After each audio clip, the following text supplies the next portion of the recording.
और एक बार बामा खेपा को इच्छा हुई भैरवी साधना करने की। ओम रिंग रिंग हुम फट, इस मंत्र को महर्षि वशिष्ठ ने संपूर्णतया श्रापित कर दिया। तारा शब्द का जो मूल है वो तारना है। बहुसागर से तारने में जो आपको सहाय कर सकती है वही है भगवती माँ तारा। महर्षि पतंजलि ने भी अपने योग दर्शन में भगवती माँ तारा को ऋतंभरा प्रज्ञा के तौर पर व्याख्यायित किया है।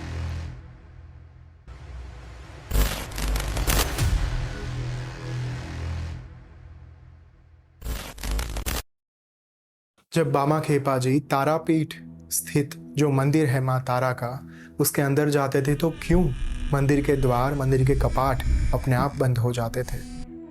आखिर क्यों बामा खेपा माँ के ऊपर चिल्लाते थे? आखिर क्यों बामा खेपा माँ को गाली देते थे? अरे तू तो राक्षसी है, तू डाकिनी है, अरे तू तो पुत्र भक्षिणी है।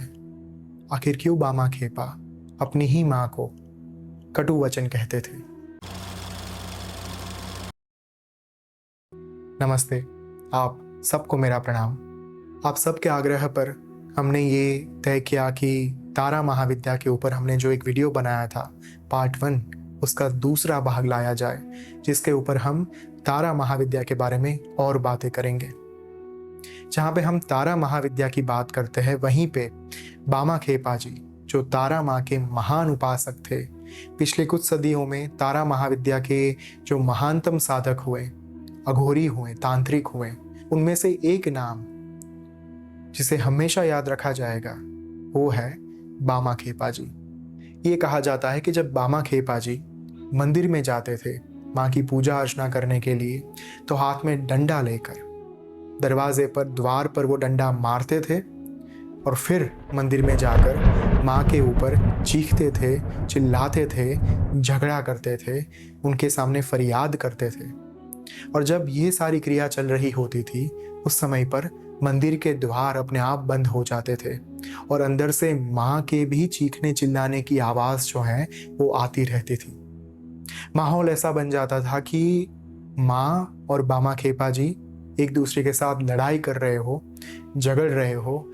माँ उनको पीटती थी, माँ उनके ऊपर चीखती थी, चिल्लाती थी, उनको डांटती थी और इतनी भयंकर आवाज़ अंदर से आती थी कि वहाँ के जो पंडित, पुजारी और जो गांव वाले लोग थे वो भी डर जाते थे, कांप जाते थे। लेकिन माँ का प्रेम बामा खेपा जी के लिए इतना ज़्यादा था कि वो उन्हें उतना ही प्यार करते थे जितना उन्हें डांटते थे। बामा खेपा जी अपना जूठा भोजन जो है वो माँ को खिलाते थे और माँ बड़े प्यार से वो ग्रहण कर लेती थी। इतना ही नहीं, बामा खेपा जी नग्न अवस्था में, एकदम कढंग बेढंग अवस्था में शमशान में बैठे रहते थे। जो सामने चिताएं जलती थी, उस चिता की जो भस्म रहती है वो अपने शरीर पर मल देते थे। जब उनको चिता की भस्म दाहक लगने लगती थी, उस समय पर वो अपने शरीर पर सरसों का तेल भी मल देते थे और ऐसी ही अवस्था में बीड़ी और सिगरेट जो है वो फूंकते रहते थे। और ये कहा जाता है कि उनकी आधी फूंकी हुई जो सिगरेट है या फिर बीड़ी है, अगर वो किसी को मिल गई प्रसाद के तौर पर, तो उनके वारे न्यारे हो जाते थे, उनका जीवन सुधर जाता था, उनका उद्धार हो जाता था। माँ के आशीर्वाद और माँ की कृपा उन्हें भी प्राप्त हो जाती थी जो उस आधी बीड़ी हुई सिगरेट को प्राप्त कर लेते थे। ये थे बामा खेपा जी, जिनकी आधी फूंकी हुई सिगरेट में जो एक महाप्रसाद के तौर पर ग्रहण की जाती थी, उसमें भी इतनी क्षमता थी कि एक व्यक्ति के जीवन को बदल दे। लेकिन यहाँ पे एक बात याद रखना बहुत आवश्यक है, जहाँ पे हम गाली की बात करते हैं, जहाँ पे हम अपशब्दों की बात करते हैं, वहाँ पे मैच्योरिटी की बात नहीं आती, वहाँ पे समाज की बात नहीं आती। समझिएगा इस चीज़ को। एक बच्चा जो है वही रोता है, एक बच्चा जो है वो ही चीखता और चिल्लाता है। जब हम भक्ति के मार्ग पर आगे बढ़ते हैं तब हमें वही बच्चा बनना पड़ता है। यहाँ पे गाली देने का अर्थ ये नहीं है कि रास्ते पे चलते हुए एक भी इंसान को आप ऐसे ही गाली दे दो। एक पॉडकास्ट में मैंने कहा था कि अगर आप किसी को गाली देते हैं तो आपका पुण्य जो है वो स्थलांतरित हो जाता है, वो ट्रांसफर हो जाता है। काफ़ी सारे लोगों ने इस वाक्य का लिटरल मीनिंग ले लिया। मेरा वहाँ पे कहने का भावार्थ ये था, जब कोई सच्चा अघोरी, सच्चा तांत्रिक गाली देता है तो उसकी गाली में भी महाप्रसाद छिपा हुआ होता है। यहाँ पे वैसे अघोरी या फिर वैसे तांत्रिक की बात नहीं हो रही जो रास्ते पर चल रहे हैं और समाज में अपना ही कार्य कर रहे हैं, अपने ही स्वार्थ के लिए, अपनी ही स्वार्थ पूर्ति के लिए, पैसों की प्राप्ति के लिए वो कुछ भी कर रहे हैं। नहीं, उनका विधान, उनकी गाली कुछ असर नहीं करती, कोई आशीर्वाद, कोई फल नहीं देती। लेकिन जो सच्चा अघोरी रहता है, जिन्होंने उग्र साधनाएं की होती है, उग्र तपस्या की होती है, जैसे तंत्र सम्राट नागा बाबा थे। वाराणसी में एक बहुत ही बड़े तंत्र सम्राट हो गए जिनका नाम था नागा बाबा। और नागा बाबा से श्री ओम स्वामी, जो मेरे गुरु हैं, उन्हें दीक्षा प्राप्त हुई श्री विद्या की। ओम स्वामी जी के डिस्कोर्स में बहुत बार हमने ये सुना है कि नागा बाबा जो है वो गाली देते थे और उनके मुख से जो है अपशब्द निकलते रहते थे। लेकिन उन अपशब्दों के पीछे कभी भी उनके अंतर में कोई कटु भाव नहीं होता था। कभी भी ये नहीं होता था कि नफरत या फिर घृणा के भाव के साथ ये चीज़ कही जाए। उनकी गाली जो है वो भी आशीर्वाद ही होती थी। तो ये भावार्थ था उस बात के पीछे का जो मैंने एपिसोड में कहा था। तो जहाँ पे भी एक अघोरी जो वास्तविक है, जो संसार के चक्र में नहीं फंसा हुआ, जो माया के चक्र में नहीं फंसा हुआ, वैसा कोई तांत्रिक, वैसा कोई अघोरी जिनकी खुद की तपस्या, खुद की साधना, उपासना बहुत सुदीर्घ समय तक चली है, उनके द्वारा अगर ये चीज़ हो तो वो बहुत बड़ी बात मानी जाती है। और यही सिनेरियो था, यही केस था बामा खेपा जी के मामले में भी। बामा खेपा जी एक बच्चे की तरह थे, एक निर्दोष नादान बच्चे की तरह, एक माँ की ऐसी संतान जो माँ को उतना ही प्रेम करती थी और माँ को गाली भी उतना ही देती थी, लेकिन उन गाली के पीछे कभी घृणा का भाव नहीं होता था। तो coming back to the point, Bama Khepa जी की जो अधजली बीड़ी या सिगरेट होती थी, वो जिस साधक को, जिस व्यक्ति को प्राप्त हो जाती थी, उनके व्यारे न्यारे हो जाते थे, उनके घर में लक्ष्मी की वर्षा होने लगती थी और इतना ही नहीं, वो रोग मुक्त भी हो जाते थे। तो ये प्रभाव रहता था बामा खेपा जी का, क्योंकि वे इतने बड़े भक्त थे, माँ की संतान थे और इतने नादान थे कि उनके द्वारा की गई हर एक प्रक्रिया जो है वो आशीर्वाद के तौर पर, कृपा के तौर पर बरसती थी। वे जिस शमशान में बैठते थे, उसी शमशान में पत्तल की एक छोटी सी थाली रहती थी, उसमें ही वे खाना खाते थे और उसी थाली में, उसी पत्तल में जो है वहाँ के सियार और जो कुत्ते हैं वो भी खाना खाते थे। तो एक ही थाली में, एक ही पत्तल में बामा खेपा जी खाना खाते थे और उसी पत्तल में कभी भी बामा खेपा जी के साथ कुत्ते और सियार जो है वो भी खाना खाते थे। और उनका प्रभाव इतना था कि मंदिर में पूजा करते वक्त माँ को गाली बकते थे और गाली देने के साथ अपने उंगलियों के बीच में बिल्व पत्र, जो भगवान शिव को हम चढ़ाते हैं, वो अपनी उंगलियों के बीच में बिल्व पत्र को रख के माँ की ओर, उनके विग्रह की ओर फेंकते थे। और देखते ही देखते वो बिल्व पत्र जो हैं वो पुष्प के हार में परिवर्तित हो जाते थे और माँ के गले में, उनके कंठ में जो है वो माला विद्यमान हो जाती थी। और ये नज़ारा वहाँ के सभी भक्तजन जो मंदिर में उपस्थित रहते थे वो अपने आंखों से देखते थे। और एक बार बामा खेपा को इच्छा हुई भैरवी साधना करने की। उन्होंने माँ को फिर से एक बार गाली दी, अरे ओ राक्षसी, अरे ओ चांडाली, अरे ओ कुमाता, अरे ओ मेरे खून के प्यासी, अरे ओ अंधी, क्यों नहीं भेजती किसी भैरवी को? मुझे भैरवी साधना करनी है, सिद्ध करा मुझे भैरवी। और देखते ही देखते माँ ने 3 भैरवी उनके पास भेजी, जिनकी उम्र जो है वो 16 से 21 साल की थी। 3 भैरवी जैसे उनके पास आई, उनमें से जो पहली भैरवी थी, उन्होंने बामा खेपा की छाती पर बैठकर मंत्र जप करना शुरू कर दिया। दूसरी जो भैरवी थी वो अपने हाथों में मदिरा लेकर आई थी। वो उनके मुख पर मदिरा टपकाने लगी।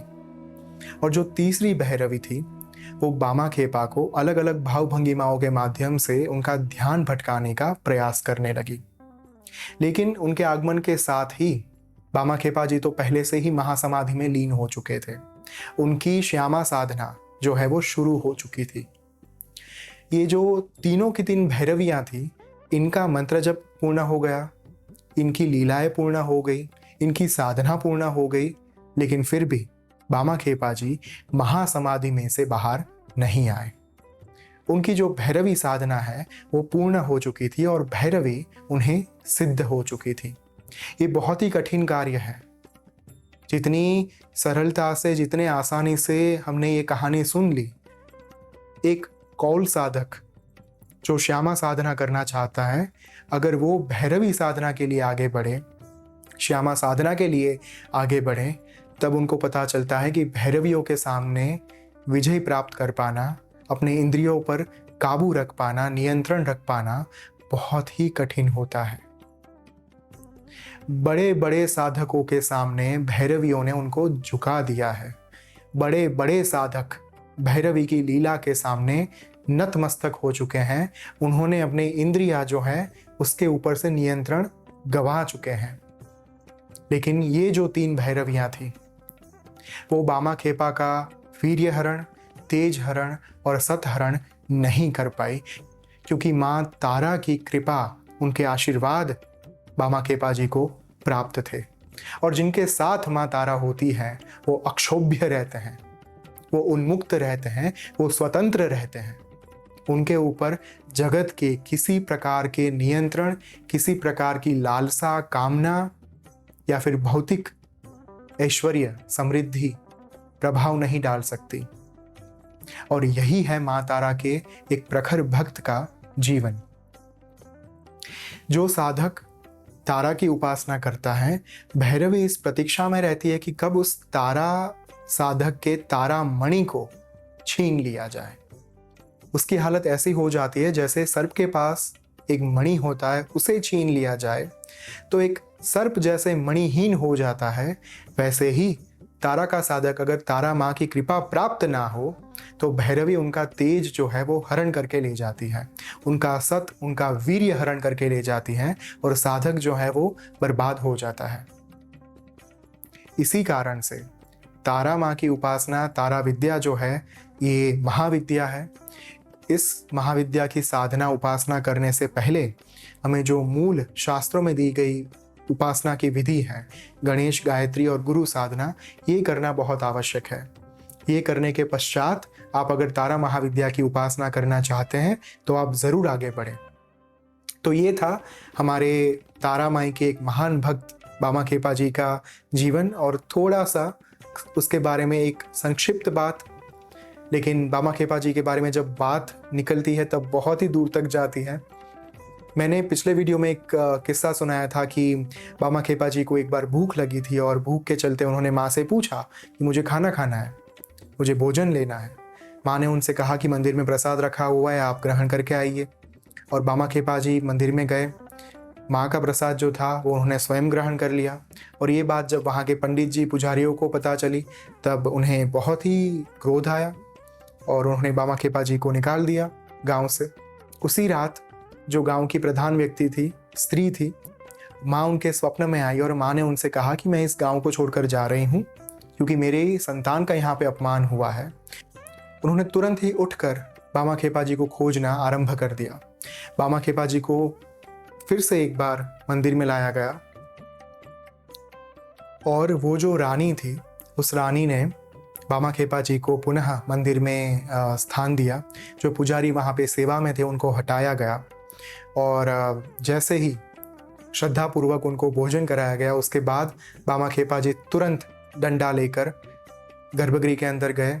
मंदिर के कपाट, मंदिर के द्वार फिर से एक बार बंद हो गए और अंदर से ज़ोर ज़ोर से पिटाई की आवाज़ आने लगी, डंडों के पछड़ाट की आवाज़ आने लगी। ऐसा लग रहा था जैसे भीषण युद्ध शुरू हो चुका है।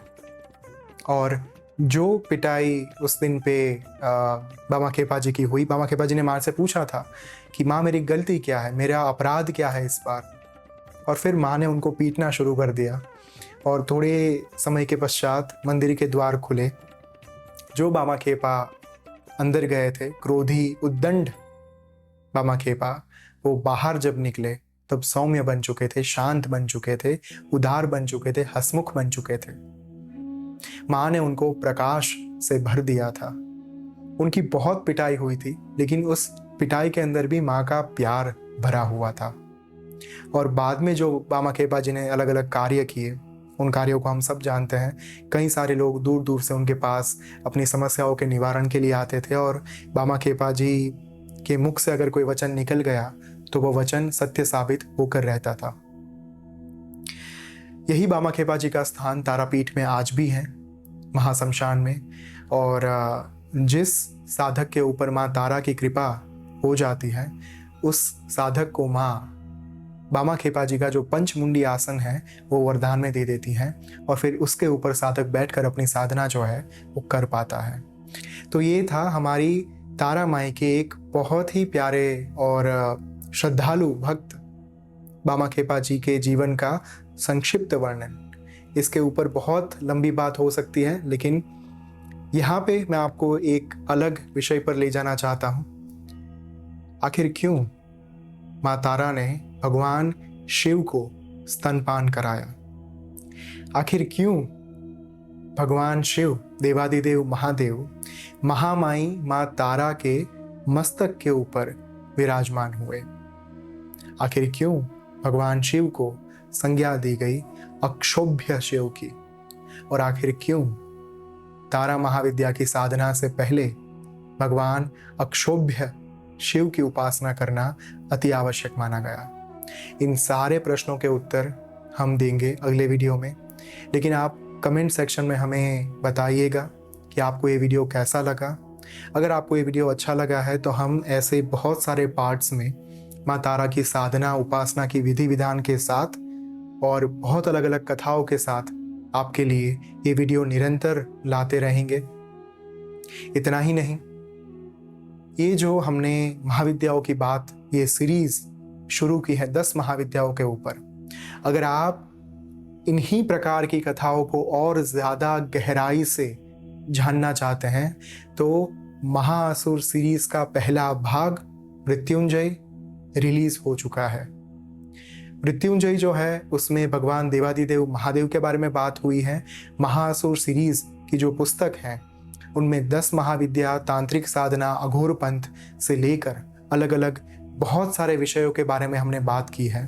तो अगर अभी भी आपने मृत्युंजय महाअसुर सीरीज बुक 1 ऑर्डर नहीं की है, उसे ज़रूर ऑर्डर करिए, जिसकी अमेज़ॉन ऑर्डर लिंक जो है वो हमने डिस्क्रिप्शन बॉक्स में दी है। इतना ही नहीं, अभी तो ये पुस्तक जो है वो मात्र अंग्रेजी भाषा और गुजराती भाषा में है, लेकिन आने वाले कुछ महीनों में हमारा ये प्रयास है कि आपके लिए इसे हिंदी भाषा में भी बहुत ही जल्द लाया जाए। तो कमेंट सेक्शन में प्लीज़ हमें बताइएगा कि आपको ये वीडियोस कैसे लग रहे हैं, और लाइक शेयर करिएगा इस वीडियो को। आपकी बहुत ही ज़्यादा सपोर्ट की आवश्यकता है, क्योंकि इस वीडियो को शूट करना, एडिट करना ये बहुत समय ले लेता है, और ये जो ज्ञान आप तक पहुंचाया जा रहा है उसके पीछे बहुत ही सुदीर्घ संशोधन होता है, साधना होती है, जिसके माध्यम से ही ये ज्ञान आप तक पहुंचाया जा सकता है। अनुभूति के बिना मात्र शाब्दिक ज्ञान या फिर पुस्तक का पढ़ा हुआ ज्ञान आप तक ले जाने का मुझे कोई शौक नहीं है, और इसी कारण से बहुत मेहनत इसमें लगती है। आपका सपोर्ट हमें बहुत ज़्यादा चाहिए होगा। वेदोलॉजी चैनल को सब्सक्राइब कर दीजिएगा, ये मेरी आप सबसे विनती है। और अगर मृत्युंजय पुस्तक आपने नहीं खरीदी, प्लीज़ उसे खरीदिए। अगर आप अंग्रेजी भाषा में पढ़ना नहीं चाहते तो आप अपने मित्र को, अपने परिवार के सदस्यों को ये पुस्तक जो है वो भेंट में दीजिए, सौगात के तौर पर दीजिए, ताकि वो लोग इस पुस्तक को पढ़ पाए और हमें ज़्यादा से ज़्यादा सहायता कर पाएँ, क्योंकि इस ज्ञान को आप तक पहुंचाने के लिए ही हम रात दिन मेहनत करते हैं। आशा है आपको इस वीडियो से सुदीर्घ जानकारी मिली होगी, और बहुत जल्द अगर आपने कमेंट सेक्शन में हमें बताया कि पार्ट 3 लाया जाए तो हम ये प्रयास करेंगे तीसरा पार्ट आपके लिए शीघ्रातिशीघ्र लाने का। धन्यवाद। ओम श्री मात्रे नमः। स्वस्ति नः इन्द्रो वृद्धश्रवाः स्वस्ति नः पूषा विश्ववेदाः